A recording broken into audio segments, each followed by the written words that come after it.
Você verá agora uma lista com os melhores filmes nacionais dos anos 90.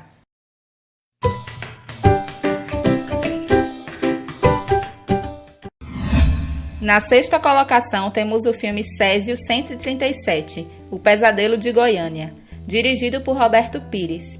O longa conta a história de um dos piores desastres radiológicos que já aconteceu no Brasil.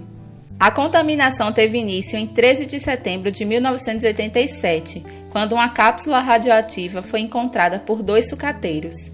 O instrumento foi desmontado e repassado para o dono de um ferro velho. A cápsula continha um pó que emitia um brilho azulado quando estava em local desprovido de luz, e o dono do ferro velho ficou encantado com este brilho.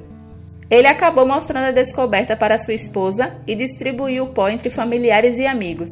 Pouco tempo depois, todos os que tiveram contato com o material apresentaram graves sinais de contaminação. Para quem tem curiosidade sobre esse acidente radioativo, há um documentário fantástico sobre esse caso realizado pelo Linha Direta nos anos 2000. Vou deixar o link no card. O filme não mostra muita coisa que acontece após o acidente, inclusive o preconceito que as vítimas sofrem. Mesmo assim, é muito envolvente acompanhar todo o processo de infecção desde o início. Acho que a ideia do longa era mesmo mostrar o ponto de partida dessa tragédia. Os recursos do filme são limitados, mas a história te prende mesmo. Triste retrato de um acidente terrível ocorrido em Goiânia nos anos 80. Comovente e pesado. Super recomendo.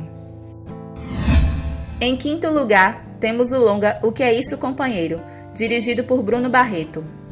Fernando, um jornalista, e seu amigo César se juntam a um grupo de militantes para combater o regime ditatorial brasileiro no final dos anos 60. O filme conta a história do sequestro do embaixador dos Estados Unidos no Brasil, Charles Burke Elbrick, em 1969, por integrantes de um grupo militante de esquerda que lutavam contra o regime militar estabelecido no país em 1964. O motivo do sequestro era trocar o embaixador por prisioneiros políticos que eram torturados na ditadura. O filme conta com Fernanda Torres e Pedro Cardoso no elenco. O roteiro prende a atenção e levanta questionamentos. Mostra os jovens idealistas fazendo um crime para defender causas que achavam nobres. Bom de ver e conhecer esse retrato dessa época do Brasil. O longa concorreu ao Oscar de Melhor Filme Estrangeiro em 1998 e é baseado no livro de Fernando Gabeira. Bem escrito e tenso. Se puder, assista com legendas, pois há muitos diálogos em inglês. É um pedaço da história brasileira dos anos 60 e baseado em fatos reais. Vale mesmo a pena conferir. Na quarta colocação está o filme A Ostra e o Vento, dirigido por Walter Lima Jr. Belíssimo filme que narra a história de um velho marujo que chega a uma ilha ao qual morava anteriormente e não encontra os seus moradores, pai e filha que lá haviam ficado. Na procura, ele reconstitui o que pode ter acontecido através de suas lembranças e através do diário de Marcela, que ele encontra ao acaso. O filme pode até parecer arrastado, mas a lentidão em alguns momentos é necessária. O cenário é simples e bem feito, e o elenco nos apresenta ótimas atuações, com destaque para Leandro Leal. O interessante é que o filme não é linear, e a narrativa utiliza-se de flashbacks para fazer com que o espectador fique sempre atento à história e assim poder solucionar os enigmas que estão espalhados pela ilha. O filme é lindo, delicado e sensível. Passado, presente e futuro se misturam a todo momento. Uma poesia em forma de filme. Recomendo! Na terceira posição está o filme Terra Estrangeira, longa dirigido por Daniela Tomás e Walter Salles. A trama se concentra nos anos 90, em um período de grande crise econômica em nosso país.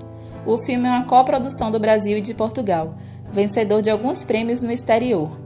Após a morte de sua mãe, sem perspectiva de vida num Brasil tomado pelo caos político da época, um jovem brasileiro decide deixar seu país e viajar para a terra natal de sua mãe, levando uma encomenda misteriosa.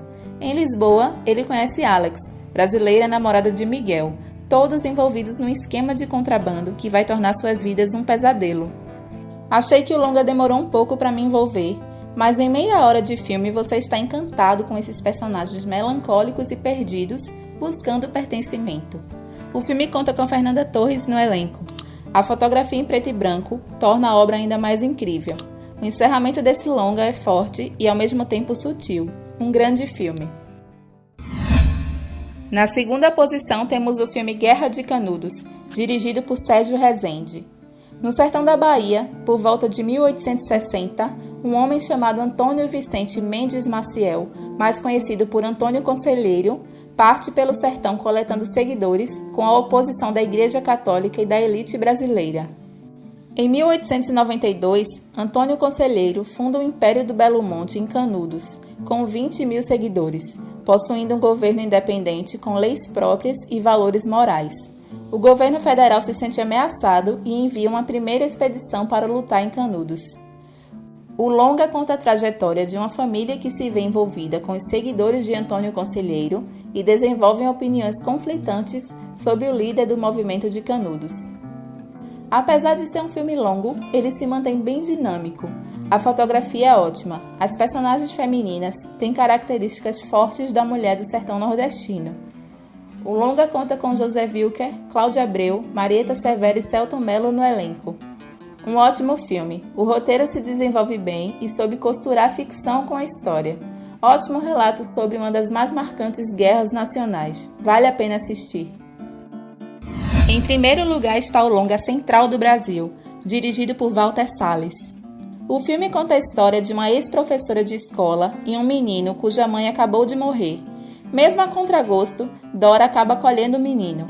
O filme mostra uma história simples e tocante sobre um garotinho procurando o pai, que ele nunca conheceu, e uma mulher à procura de uma segunda chance. Fernanda Montenegro está maravilhosa no papel de Dora.